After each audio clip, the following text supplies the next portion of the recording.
বলতে আনন্দ, যার কথা শুনতেও আনন্দ, যাকে দূর থেকে একটু দর্শন করলেও প্রাণে আনন্দের উদ্বেগ হয়, সেই পরম পুরুষ পরমদয়াল শ্রী শ্রী ঠাকুর অনুকূলচন্দ্রের রাঙার অতুল চরণে আমার ভক্তিপূর্ণ প্রণাম। তাই অভিন্ন সত্তা জগজ্জননী শ্রী শ্রী বড়মা, তার শ্রীচরণে আমার ভক্তিপূর্ণ প্রণাম।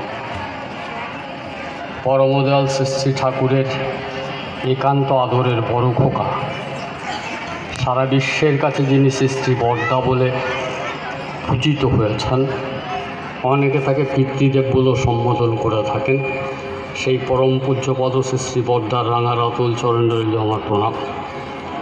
পরম পূজ্যপদ শ্রী শ্রী আচার্যদেব, তার শ্রীচরণেও প্রণাম নিবেদন করলাম।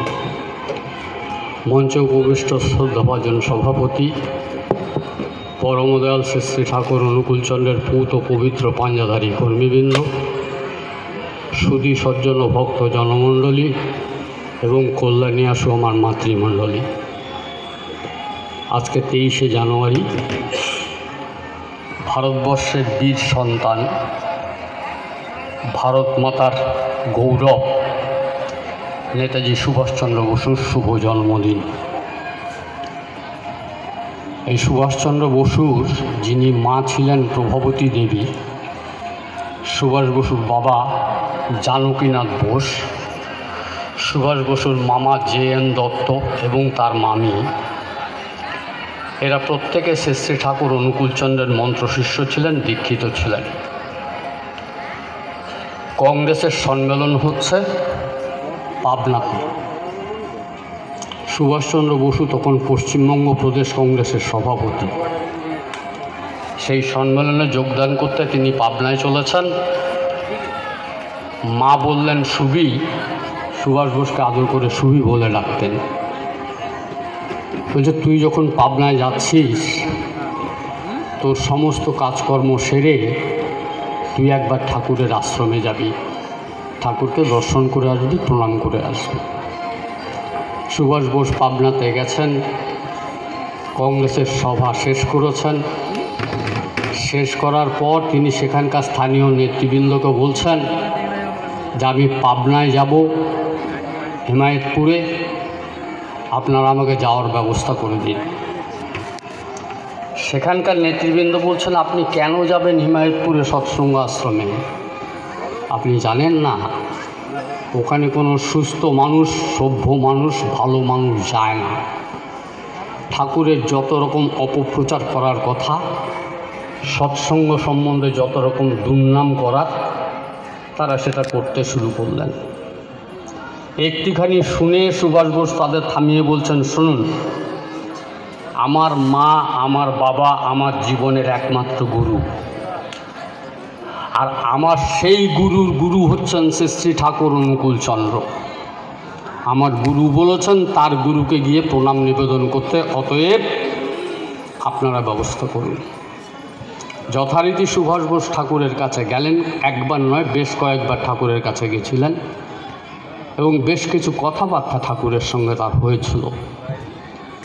কথা প্রসঙ্গে সুভাষচন্দ্র বসু শ্রী ঠাকুর অনুকূলচন্দ্রকে বলছেন, ঠাকুর আপনি নতুন করে ধর্মের কথা বলছেন কেন? কারণ আপনারা জানেন তার আগে রামকৃষ্ণদেব এসে গেছেন। যুব সমাজের বর্তমান এখন আইকন বলে যারা মানে, অর্থাৎ আইডিয়াল বলে যারা মানে, সেই স্বামী বিবেকানন্দ সারা বিশ্বকে তোলপাড় করে দিয়েছেন বেদ বেদান্তের কথা বলে। সুভাষ বসু স্বামী বিবেকানন্দের অনুরাগী ছিলেন। তা তিনি বলছেন, ঠাকুর এই কিছুদিন আগে স্বামীজি বিস্তারিতভাবে ধর্ম সম্বন্ধে বলে গেছেন, বেদের কথা বলেছেন, বেদান্তের কথা বলেছেন। স্বামীজি বলছেন যে বৈদিক শিক্ষায় শিক্ষিত হয়ে মানুষ যদি বেদান্তের দর্শনকে সামনে রেখে জীবনের পথে এগিয়ে যেতে পারে, তাহলে একটা মানুষ সুন্দর হতে পারে, একটা জীবন সুন্দর হতে পারে, একটা সমাজ সুন্দর হতে পারে। আপনি নতুন করে আবার ধর্মের কথা কেন বলছেন? ভারী অদ্ভুত মানুষ শ্রী ঠাকুর অনুকূলচন্দ্র। ঠাকুর বললেন, সুভাষ আমি তো বেশি লেখাপড়া জানি না, মুখ্য বাউনের ছাওয়াল। তাই স্বামীজি কি বলে গেছেন তা তো আমার জানা নেই, তবে আমি আমার মতো করে এইটুকু বুঝি যে ফার্স্ট গুড ব্রিডিং দেন এডুকেশান। পরিষ্কার করে পরম দয়াল শ্রী ঠাকুর বললেন, প্রথমে জন্মটা ভালো হওয়ার দরকার, তারপরে মানুষের শিক্ষা। জন্ম যদি ঠিক না থাকে, জৈবিক সংস্কৃতি যদি ঠিক করে মানুষ যদি জন্মগ্রহণ করতে না পারে, তাহলে সে মানুষকে যত শিক্ষায় শিক্ষিত করুন না কেন, আজবে সে মানুষ কিন্তু সমাজের কোনো কল্যাণ করে না। কিছু মনে করবেন না, আজকাল প্রায় শুনতে পাই আমরা খাঁটি জিনিস পাই না। আরে গরুর বাট থেকে যখন দুধটা বের হয় তখন দুধে কিন্তু কোনো ভেজাল থাকে না, কিন্তু সেই দুধটা যখন গোয়ালার বালতিতে গিয়ে পৌঁছায় তখন খাঁটি দুধ আর খুঁজে পাওয়া যায় না। আজকে তাকিয়ে দেখুন, পৃথিবীর যত সমস্যা, আমার আপনার মতো সাধারণ মানুষকে নিয়ে কোনো সমস্যা নাই। সমস্যা হচ্ছে সেই এলিট পার্সনদের, সমস্যা হচ্ছে সেই মানুষদের যারা জীবনে সেলফ ইন্টারেস্ট ছাড়া অন্য কিছু ভাবতে শেখেনি। তাই ঠাকুর পরিষ্কার করে বললেন, ফার্স্ট গুড ব্রিডিং, একটা ভালো জন্মের দরকার আছে। সেজন্য দরকার, মায়েরা এখানে মাতৃ সম্মেলন করেছেন, অনেক মায়েরা এখানে উপস্থিত আছেন, দাদাদের থেকে মায়েদের সংখ্যা বেশি। ঠাকুর কথা প্রসঙ্গে বলতেন যে না জাগিলে ভারত ললনা, এই ভারত আর জাগে না, আর জাগে না। অর্থাৎ মা যদি তার মাতৃশক্তি বিকশিত করে তুলতে না পারে, তার নারী সত্তার বিকাশ ঘটাতে না পারে, আমার অপরাধ নেবেন না, আমরা যত সৎসঙ্গই করি আর যতই ঠাকুরের কথা বলি, দেশ কিন্তু এগোবে না, জাতি কিন্তু এগোবে না। তাই ঠাকুর আপনাদের উপরে বিরাট দায়িত্ব দিয়েছেন। একটা সুন্দর দাম্পত্য জীবনযাপনের মডেল পরম দয়াল শ্রী ঠাকুর অনুকূলচন্দ্র আমাদের সামনে তুলে ধরেছেন। জগৎজননী শ্রী বড়মাকে নিয়ে ঠাকুর একটা সংসার করেছেন, আপনি আপনার স্বামীকে নিয়ে একটা সংসার করছেন। আসুন না আমরা একটু ভেবে দেখি যে আমার সংসারের সঙ্গে ঠাকুরের সংসারের তফাৎটা কোথায়। আপনারা মনে মনে বলবেন বা ভাবছেন যে ভাই, ঠাকুরের সংসারের সঙ্গে আমাদের সংসারের তুলনা করলে চলে, এটা কি সম্ভব? কিছু মনে করবেন না। পরম দয়াল শ্রী ঠাকুর অনুকূলচন্দ্রের অভিধানে অসম্ভব বলে কোনো কথা নাই। ঠাকুর বলতেন যে আমার হাতে যদি ক্ষমতা থাকতো না, তাহলে ডিকশনারি থেকে ইফ, ইম্পসিবল এবং নট এই তিনটে শব্দ কেটে আমি বাদ দিতাম। যদি, অসম্ভব এবং না, এই তিনটে শব্দ আমি ডিকশনারিতে রাখতাম না। ঠাকুর বলছেন তুমি ইচ্ছা করলেই লক্ষ্মী হওয়ার পারো। কেমন হওয়ার পারি? বলছে যদি জীবনের সামনে একটা কমন আইডিয়াল ম্যান থাকে, জীবন্ত আদর্শবান পুরুষ যদি থাকে, সেই কমন আইডিয়াল ম্যানের প্রতি অর্থাৎ জীবন্ত আদর্শের প্রতি যদি আপনার সেন্টিমেন্ট থাকে, শ্রদ্ধা থাকে, ভালোবাসা থাকে, তাহলে অসম্ভব বলে কিছু থাকতে পারে না। জগৎজননী শ্রী বড়মার জীবনটা ভারী অদ্ভুত। আকাশে যখন সূর্য ওঠে তখন সারা পৃথিবী আলোয় আলোকিত হয়ে যায়। সূর্যের দিকে কিন্তু আমরা বেশি তাকিয়ে থাকতে পারি না, কিন্তু আকাশে যখন চাঁদ ওঠে তখন চাঁদের শোভা, তার রূপ, তার সৌন্দর্য একটা মানুষের মনকে সহজেই কিন্তু আকৃষ্ট করে। জগৎজননী শ্রী বড়মার যে জীবন, তার যে দর্শন, একটা 10x12 ঘরের মধ্যে আবদ্ধ ছিল। কারণ তিনি আজকের মায়েদের মতো ভ্যানিটি ব্যাগ হাতে নিয়ে রাস্তায় ভ্যানিটি দেখাতে যেতেন না। তার জীবনের একটাই উদ্দেশ্য ছিল, একটাই সাধনা ছিল, একটাই লক্ষ্য ছিল যে পরম দয়াল শ্রী ঠাকুর অনুকূলচন্দ্রের জীবনটা কেমনভাবে সুস্থ থাকে, সুন্দর থাকে, স্বচ্ছ থাকে, তিনি সুস্বাস্থ্যের অধিকারী হয়ে ওঠেন। এই ছিল শ্রী বড়মার জীবনের একমাত্র সাধনা। তা আশ্রমের মায়েরা মাতৃ সম্মেলন করবেন, প্রতিবারই করেন, যেমন আপনারা মাতৃ সম্মেলন করেন। তো সকলে মিলে ঠিক করলো যে এবার মাতৃ সম্মেলনের সভানেত্রী করব জগৎজননী শ্রী বড়মাকে। তাই আশ্রমের মায়েরা সবাই গিয়ে, সুশীলা মা, সরোজিনী মা সবাই গিয়ে বড়মাকে ধরেছেন যে মা, আমাদের সকলের ইচ্ছা, এত বছর ধরে আমরা মাতৃ সম্মেলন করি, আপনি তো কোনো বাড়ি যান না, এবার আমাদের সকলের ইচ্ছা আপনাকে মাতৃসম্মানে যেতে হবে। তো বড় বললেন, যাবো না, এখান থেকে এখানে তোরা মাতৃসম্মান করবি, যাব, আমাকে এসে ডেকে নিয়ে যাস।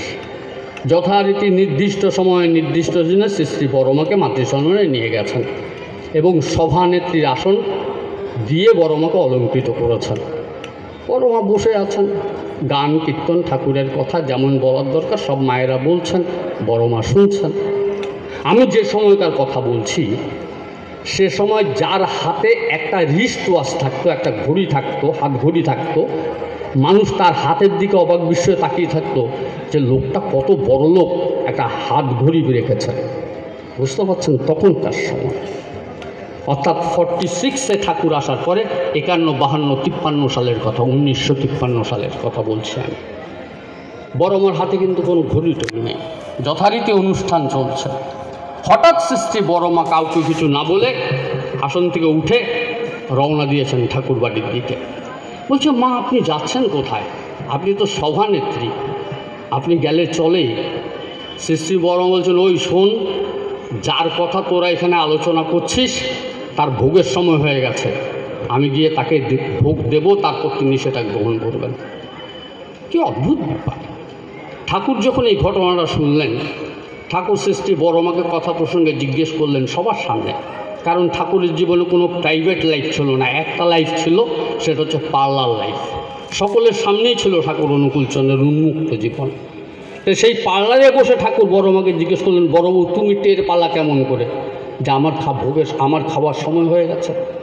পরম পূজ্যপাত পরম প্রেমময়ী শ্রী বড়মা কথার উত্তরে শ্রী ঠাকুরকে বললেন যে তুমি যেখানেই থাকো আর আমি যেইখানেই থাকি, যত দূরেই থাকি, আমার একটা মন, প্রাণ, কান, ভালোবাসা যা কিছু সব তোমাকে কেন্দ্র করে আবর্তিত হয়। তুমি ছাড়া আমার জীবনের আলাদা কোনো সত্তা নেই। ভাবতে পারেন আপনারা, শ্রী ঠাকুর বসে আছেন, জগজ্জননী শ্রী বড়মা উপস্থিত আছে, বহু হাজার হাজার মানুষ ঠাকুরের সামনে বসা। কথা প্রসঙ্গে শ্রী বড়মা বলছেন ঠাকুরকে যে শোনো, আমি যদি তোমার আগে চলে যাই, একটু ভাববেন। মায়েরা এই কথাটা কেউ মানতে চান না, স্বীকার করতে চান না। শ্রী বড়মা বলছেন, যাকে আপনারা লক্ষ্মীমা বলছেন, যার আদর্শ নিয়ে মায়েদের উদ্বুদ্ধ হওয়ার কথা বলছেন, সুসন্তান জন্ম দেওয়ার কথা বলছেন, সেই জগজ্জননী শ্রী বড়মা ঠাকুরকে বলছেন। ঠাকুর অনুকূলচন্দ্র কে হন? শ্রী বড়মার স্বামী হন। আপনার কাছে পরমদয়াল শ্রী ঠাকুর ঈশ্বর, ভগবান, Purushottam, what ever it may be, আপনি যেমন বুঝেছেন তেমনভাবে আপনার কাছে ঠাকুর প্রতিভাত হয়েছে। কিন্তু শ্রী বড়মার সঙ্গে ঠাকুরের একটা লৌকিক সম্পর্ক তো ছিল। বড়মা হচ্ছে সহধর্মিনী, আর পরমদয়াল শ্রী ঠাকুর অনুকূলচন্দ্র হচ্ছেন তার স্বামী। স্ত্রী বলছেন স্বামীকে, শোনো, আমি যদি তোমার আগে চলে যাই তাহলে তোমার খুব কষ্ট হবে, আর সেই কষ্ট আমি সহ্য করতে পারবো না। তাই আমি চাই তুমি আমার আগে যাও। তুমি চলে গেলে যদিও আমার কষ্ট হবে, আমার জীবনের সার সত্তা অন্তঃশ্বাসশূন্য হয়ে যাবে, তবুও আমি চাই আমার আগে তুমি যাও, কারণ আমি চলে গেলে তোমার খুব কষ্ট হবে। তুমি চলে গেলে আমার যে কষ্ট হবে, আমি সেই কষ্ট সহ্য করে নেব। অদ্ভুত ব্যাপার। 1969 সালে পরমদয়াল শ্রী ঠাকুর অনুকূলচন্দ্র তার লৌকিক লীলা সম্বরণ করলেন। 1971 সালে জগজ্জননী শ্রী বড়মা তার লৌকিক লীলা সম্বরণ করেছেন। মাঝখানের এই 1.5 থেকে 2 বছর যারা শ্রী ঠাকুর বাড়ি গেছেন তারা জানেন, জগজ্জননী শ্রী বড়মা একটা পাথরের মূর্তির মতো স্থায়ী হয়ে স্থানীয় হয়ে বসেছিলেন। কারোর সঙ্গে কথা বলতেন না, কোনো মুখ দিয়ে তার কোনো আওয়াজ হতো না। পরম পূজ্যপদ শ্রী বড়দা তাকে যখন এসে খাওয়াতেন, তিনি কোনো মতে 2-1 গ্লাস খাতেন। তার কোনো চাহিদা ছিল না, জীবনটা তার ফাঁকা হয়ে গেছিল। কেন না, শ্রী ঠাকুর অনুকূলচন্দ্রের যে বাণীটা আপনারা বলেন না, সৎসঙ্গে মাতৃসম্মানে, যে ভালোবাসার টান কর্মে আনে সফলতা, জীবন উত্থান, সেই ভালোবাসার টানটা জগজ্জননী শ্রী বড়মার জীবনে ছিল। বড়মা ঠাকুরকে ভালোবাসতেন শুধু ভালোবাসার জন্য। আমার স্ত্রী আমাকে ভালোবাসে, তার পেছনে 6টা কারণ থাকে। জাগতিক যে ভালোবাসা, স্বামী স্ত্রীর ভালোবাসার কথা আপনারা জানেন, সেখানে 6টা কারণ আছে। এই কন্ডিশনাল লাভ যেখানে ভালোবাসার অপমৃত্যু ঘটে, সেইখানে ঠাকুর অনুকূলচন্দ্র বলছেন আনকন্ডিশনাল লাভ। কন্ডিশনাল লাভটা কি? খাওয়া খাওয়ানো, দেওয়া নেওয়া, গোপন কথা বলা এবং গোপন কথা শোনা। একটু হিসাব করে দেখুন, একটু চিন্তা করে দেখুন, এই বাদ দিয়ে আপনি আপনার স্বামীকে ভালোবাসতে পারেন? এটা বাদ দিয়ে কোনো দিন কোনো স্বামী স্ত্রীর সঙ্গে সম্পর্ক থাকবে? থাকবে না, থাকতে পারে না।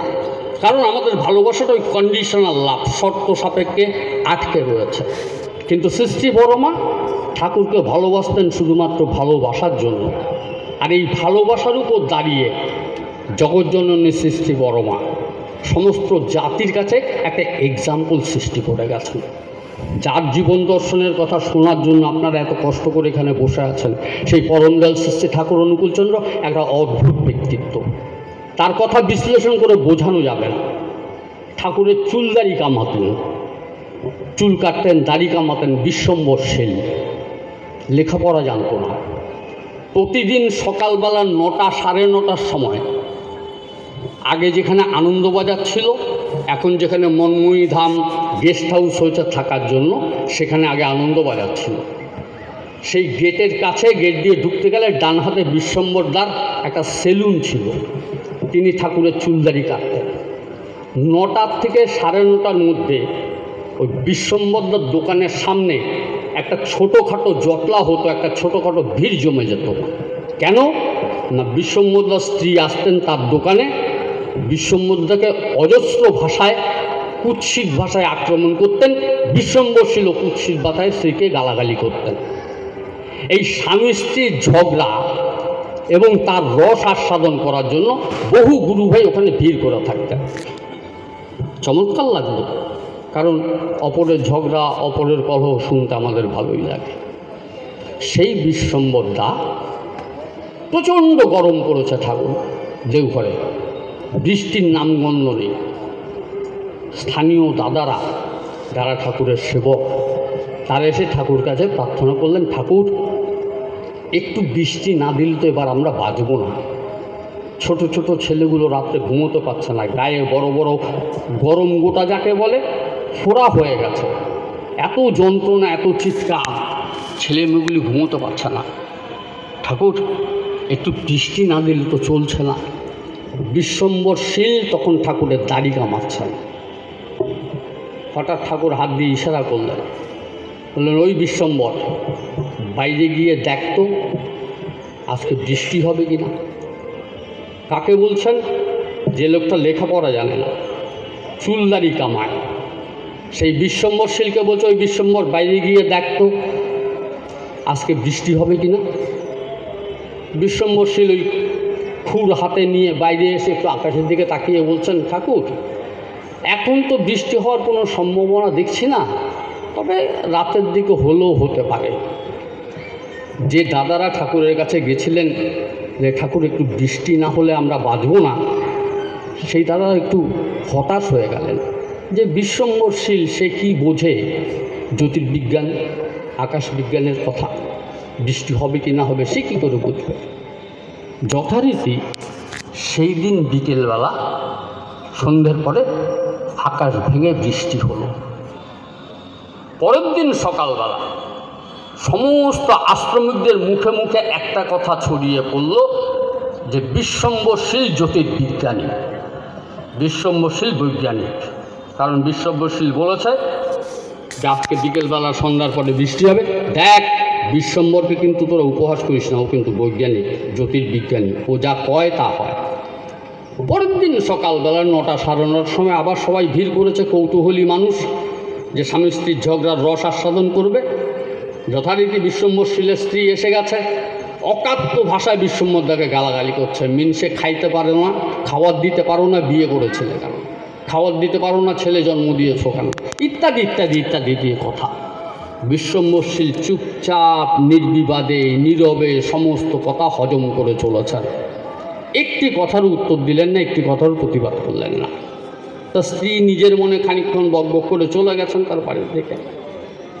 উপস্থিত যারা ছিলেন তারা বলছেন, বিশ্বম্বরদা আজকে আপনি আপনার স্ত্রীকে কিছু বললেন না কেন? বলে দূর মশাই, ওসব অশিক্ষিত মহিলার সঙ্গে কথা বলে লাভ আছে? আপনারা জানেন ঠাকুর আমাকে বলেছেন আমি বিজ্ঞানী, তা একটা বিজ্ঞানী হয়ে আমি একটা ওই সাধারণ মহিলার সঙ্গে ঝগড়া করব? আমার একটা মান সম্মান নেই? দেখুন, এক লহমাতে একটা কথায় পরমদয়াল শ্রী ঠাকুর অনুকূলচন্দ্র একটা সাধারণ মানুষকে কোথা থেকে কোথায় তুলে দিলেন। এটা তো আমি শুধু একটা মানুষের কথা বললাম, সমস্ত দেশ সমস্ত পৃথিবীকে আজকে পরমদয়াল শ্রী ঠাকুর সেই পথে নিয়ে যেতে চাইছেন, যে পথে চলার মধ্যে দিয়ে মানুষের ব্যক্তি জীবন, দাম্পত্য জীবন, পারিবারিক জীবন, সমাজ জীবন, অর্থনৈতিক জীবন এবং রাষ্ট্রীয় জীবন সুন্দরের সমাপন হতে পারে, সমাবেশ ঘটতে পারে। ঠাকুর জানেন না পৃথিবীতে এমন কিছু নেই, অথচ তিনি এমন একটা ভাব করতেন যে তিনি আমাদের কাছ থেকে শিখতে চান। কারণ যাকে পরম পুরুষ বলা হয়, পুরুষোত্তম বলা হয়, তার কতগুলো সিম্বল আছে, সিমটম আছে। যেমন আমার জ্বর হয়েছে কি না এটা বোঝার জন্য আমাকে ডাক্তারের কাছে যেতে হবে না, কারণ গাটা গরম হলেই আমি বুঝবো আমার জ্বর হয়েছে। কি ওষুধ খাবো, কীভাবে জ্বর কমবে, তার জন্য ডাক্তার আলাদা আছে। কিন্তু জ্বর হয়েছে কি না সেটা বোঝার জন্য ডাক্তারের দরকার হয় না, আমি নিজেই বুঝতে পারি যে আমার জ্বর হয়েছে, বা আপনিও বুঝতে পারবেন জ্বর হয়েছে। ঠিক তেমনি শ্রী শ্রী ঠাকুর অনুকূলচন্দ্রের কতগুলো সিমটম আছে। সেই সিমটমটা কি জানেন? Abnormally normal. তার প্রথম সিমটম সাধারণ থেকেও সাধারণ। আমাদের মতো সাধারণ মানুষ যারা আছে তারাও গিয়ে যখন ঠাকুরের কাছে যেতেন তাদের থেকেও ঠাকুর সাধারণ হয়ে যেতেন। তার প্রথম সিমটম হচ্ছে অ্যাবনর্মালি নর্মাল। ওয়াইজলি ফুলিশ, জ্ঞানী বোকা। তিনি জানেন না পৃথিবীতে এমন কোনো সমস্যার সমাধান তার জানা নাই, এমন হতে পারে না। তিনি সবটা জানেন, সবটা বোঝেন, সবটা দেখেন, কিন্তু এমনভাবে মানুষের সঙ্গে মেশেন যে মানুষ মনে করে লোকটি বুঝি বেকা, বোকা। তাই তার দ্বিতীয় লক্ষণ হচ্ছে ওয়াইজলি ফুলিশ আর গর্জিয়াসলি সিম্পল। Gorgeously simple. একটা মানুষ যখন তার সামনে ধুতি পাঞ্জাবি পরে বা জামাকাপড় পরে দাঁড়াতেন, ঠাকুর সঙ্গে ঠাকুর বলতেন, এই ধুতি পরেছিস তো পায়ের গোড়ালি দেখা যায় কেন? ধুতিটা এমনভাবে করবি যেন পায়ের গোড়ালি দেখা না যায়। অথচ পরমদয়াল শ্রী ঠাকুর যখন ধুতি পরতেন, কোনো মতো একটা ধুতি পরলেই হলো, হাঁটতে গেলে দেখা যাচ্ছে ধুতি হাঁটুর উপরে উঠে গেছে, তার নিজের দিকে কিন্তু খেয়াল নেই। এটাকে বলে গর্জিয়াসলি সিম্পল। আমার মনে পড়ছে একটা ঘটনা। নবদ্বীপ থেকে এসছেন বৈষ্ণব ভক্ত, তিনি কৃষ্ণ ভক্ত, বৈষ্ণব সমাজের একজন নাম করা, আমি নামটা ইচ্ছা করেই বলছি না, একজন নাম করা মানুষ। তিনি এসে ঠাকুরকে প্রণাম করে বলছেন, ঠাকুর আমি একটু ভাগবত গীতা পাঠ করব, আপনি যদি অনুমতি করেন। ঠাকুর বললেন, দাদা এ তো আমার সৌভাগ্য, আমি তো বাইরে কোথাও যেতে পারি না, আর ভাগবত গীতা টিতা পড়ার মতো বিদ্যা বুদ্ধিও আমার নেই। তা আপনি যখন দয়া করে এসছেন, আপনি যদি আমাকে ভাগবত গীতা পাঠ করে শোনেন খুব ভালো হয়, আপনি পাঠ করেন। তিনি ভাগবত গীতা শ্লোক ঠাকুরের সামনে আউড়ে চলেছেন, বলে চলেছেন, ঠাকুর শুনছেন। একটা সময় গিয়ে তার ভাগবত গীতা পাঠ করা শেষ হলো। শেষ হওয়ার পরেই তিনি ঠাকুরকে জিজ্ঞেস করছেন, ঠাকুর কেমন লাগলো? ঠাকুর বললেন, দাদা খুব ভালো। আমার একটা প্রশ্ন আছে আপনার কাছে, আমি তো মুখ্য মানুষ, লেখাপড়া জানি না, আর গীতা টিতা ভাগবত গীতা টিতা পড়ে আমার পড়া টরা হয়নি, তো আপনি তো পণ্ডিত মানুষ, আমার একটা প্রশ্নের উত্তর দেবেন। বলে, ঠাকুর কী প্রশ্ন? বলে, এই যে ভাগবত গীতা আপনি পাঠ করলেন, এই গীতা কথার অর্থটা একটু আমাকে আপনি বুঝিয়ে বলতে পারেন? গীতা কথার অর্থটা আপনি বুঝিয়ে বলতে পারেন? এটা আপনাদের সবার জানা আছে। বলছে, এটা আবার কি কথা? অষ্টাদশ অধ্যায় আছে গীতাতে, 18টা অধ্যায় আছে, 701টা শ্লোক আছে। কুরুক্ষেত্র যুদ্ধ শুরু হওয়ার আগে অর্জুনের প্রশ্নের উত্তরে ভগবান শ্রীকৃষ্ণ যোগযুক্ত অবস্থাতে, অর্থাৎ সমাধি অবস্থাতে যে বাণী দিয়েছেন, সেই বাণীগুলি যে গ্রন্থে লেখা আছে তার নাম গীতা। অথচ ঠাকুর অনুকূলচন্দ্র জানতে চাইছেন, দাদা আমার একটু কবার পারেন যে গীতা কথার অর্থটা কী? বলছে, ঠাকুর গীতা কথার অর্থ খুব সহজ, গীতা মানে ত্যাগ, ত্যাগের মধ্যে থেকে গীতা এসছে। আবার তিনি বলছেন ভগবান শ্রীকৃষ্ণের জীবন দর্শন ইত্যাদি ইত্যাদি ইত্যাদি যত রকমভাবে ব্যাখ্যা করা যায় তিনি ঠাকুরের কাছে সেই ব্যাখ্যা করলেন। কোনো মতে ঠাকুর খুশি হলেন না, কিন্তু তিনি কখনো প্রতিবাদও করতেন না। ঠাকুরের সামনে আপনি যদি ভুল কথাও বলতেন না, ঠাকুর কখনো বলতেন, এই থাম, তুই ভুল কথা বলছিস, এ কথা ঠাকুর বলতেন না। তিনি এমন কৌশলে আপনাকে শিখিয়ে দিতেন, আপনি নিজেই বুঝতে পারতেন আপনার ভুলটা কোথায়। তো ঠাকুর ঠিক খুশি হতে পারলেন না দাদার ব্যাখ্যা শুনে। সামনে দাঁড়িয়েছিল দেবীপ্রসাদ মুখার্জি, ঠাকুরের বাণী লেখক ছিল। তাকে একটা মুভেবল লাইব্রেরি বলা যেতে পারে। সেই দেবীপ্রসাদ মুখার্জিকে ঠাকুর তাকিয়ে বলছেন, এই দেবী দেখ, ওই ঘরে একটা গীতা রাখা আছে, গীতাটা একটু নিয়ে আয় তো। তা দেবীদা অত্যন্ত শ্রদ্ধা সহকারে গীতাটা হাতের উপর রেখে ঠাকুরের কাছে নিয়ে এলেন। তো গীতাটা যখন এইভাবে ঠাকুরকে দিতে যাবেন, ঠাকুর আঙ্গুল তুলে দেখিয়ে বলছেন, ওই দেখ, ওই দেখ, ওই হলো গীতা, ওই হলো গীতা। সবাই গলা উঁচু করেছে, দেবীরা এইভাবে গীতাটা তুলে ধরেছেন। কী আছে গীতার মলাটের উপরে? একটা ছবি আছে, ছবির সামনে 6টা রথ, 6টা রথের সারথি ধরে বসে আছেন ভগবান শ্রীকৃষ্ণ, তার পেছনে দাঁড়িয়ে আছে অর্জুন। ওই ছবিটার দিকে তাকিয়ে পরমদয়াল শ্রী ঠাকুর বলছেন, ওই হচ্ছে গীতা, ওই হচ্ছে গীতা, ওই হচ্ছে গীতা। পরে ঠাকুর, ওই গীতা মানে? এটা তো একটা ছবি। গীতাতে 18টা অধ্যায় আছে ঠাকুর, 701টা শ্লোক আছে, সংস্কৃত শ্লোক, এবং তার খুব গুরু অর্থ আছে। আর আপনি বলছেন ওই ছবিটার দিকে ওটাই গীতা। ঠাকুর বললেন, ওইটাই হচ্ছে গীতার সারাংশ।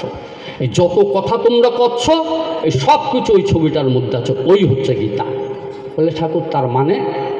ঠাকুর বলছেন, তুমি ঘোড়ার গাড়িতে উঠেছ, 6টা ঘোড়া আছে, কারণ এখান থেকে আপনাকে ধুলাগড়ি যেতে হবে, তাড়াতাড়ি পৌঁছে হবে, 6টা ঘোড়া ছুটছে, তোমার অবস্থাটা কী হবে? বলে ঠাকুর, যখন তখন মারা যাব, কারণ ঘোড়াগুলিকে কন্ট্রোল করার জন্য সারথি তো নেই। ড্রাইভার যদি না থাকে, গাড়ি যদি ছুটতে থাকে, তাহলে অবস্থাটা কী হয়? পরমদয়াল ঠাকুর বলছেন যে, ধরে নাও 6টা ঘোড়া আছে, আর ঘোড়ার গাড়িতে তুমিও আছো, সামনে একজন সারথি ঘোড়ার লাগাম ধরে বসে আছে, ঘোড়া 6 জন ছুটছে, তখন কি হবে? বলে ঠাকুর, তখন ভয় নেই। কেন ভয় নেই? বলছে 6টা ঘোড়া নিজের ইচ্ছা মতো 6 দিকে ছুটে যেতে পারবে না, ঘোড়াগুলিকে কন্ট্রোল করার জন্য উপযুক্ত সারথি তার লাগাম ধরে বসে আছে। তাই আমি নিরাপদে নির্বিবাদে আমার গন্তব্যস্থলে পৌঁছতে পারব। পরমদয়াল শ্রী ঠাকুর বললেন, শালা তোমাদের প্রত্যেকের মধ্যে 6টা করে ঘোড়া আছে।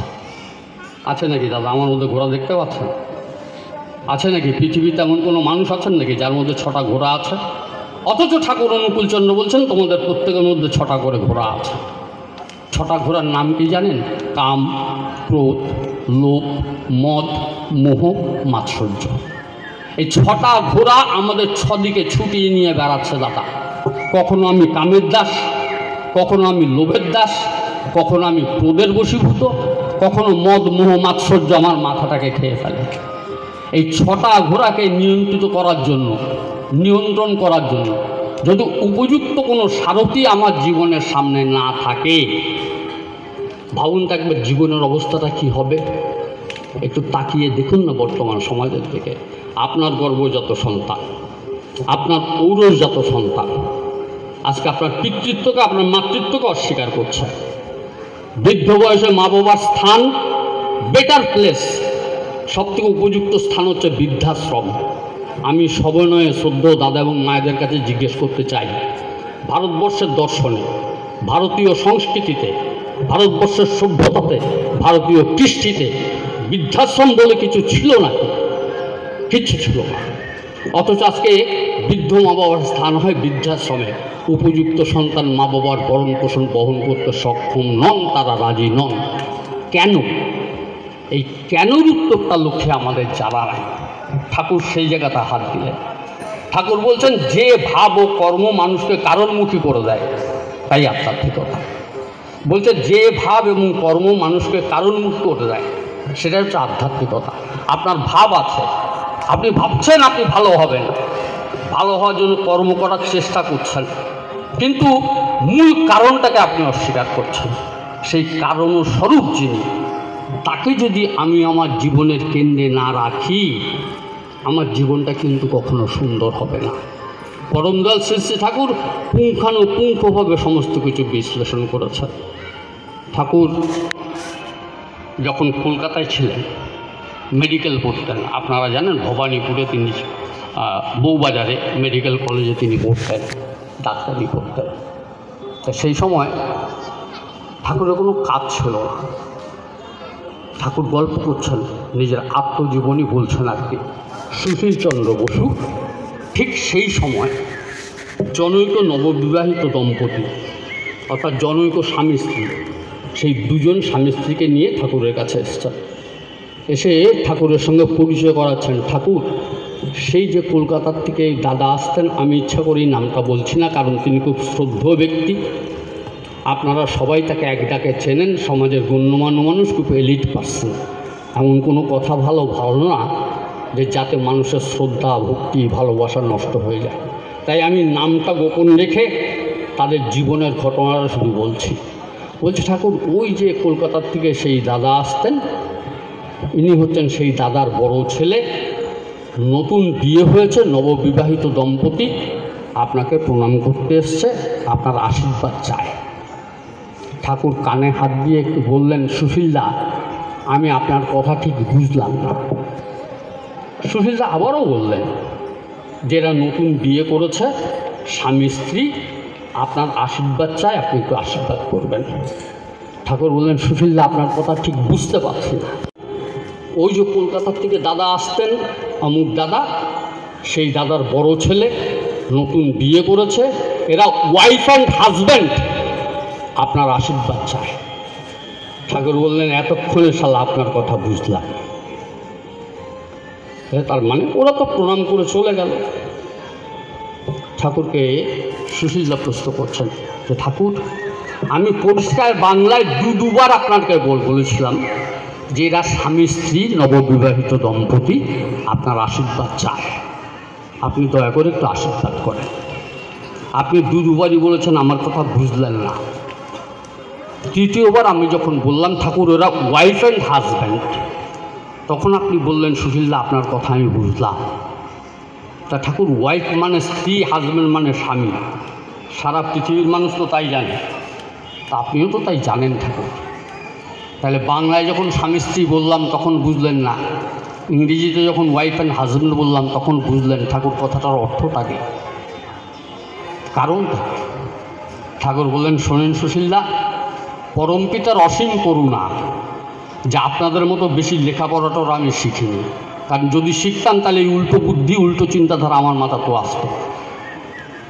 আমি আমার মতো করে বুঝি যে ওয়াইফ কোনো দিন স্ত্রী হতে পারে না, আর হাজব্যান্ড কোনো দিন স্বামী হতে পারবে না। বলে, ঠাকুর, তার মানে? ঠাকুর বললেন, শোনেন, আমি যখন কলকাতার ন্যাশনাল মেডিকেল কলেজে পড়তাম, তখন কলেজ ছুটি হওয়ার পর আমার আর কোনো কাজ ছিল না। বিকেলবেলা আমি ওই প্রিন্সেপ ঘাট থেকে হাঁটতে হাঁটতে বাগবাজার ঘাট পর্যন্ত যেতাম, আবার বাগবাজার ঘাট থেকে হাঁটতে ওই গ্রে স্ট্রিটে কয়লার গুদামে কুলি বন্ধুদের সঙ্গে ঠাকুর তখন থাকতেন, সেখানে এসে পৌঁছতাম। তা আমি যখন ওই প্রিন্সেপ ঘাট থেকে হাঁটতে বাগবাজার ঘাটের দিকে যেতাম, তখন কি দেখতাম জানেন সুশীলদা? বলে, ঠাকুর, কি দেখতেন?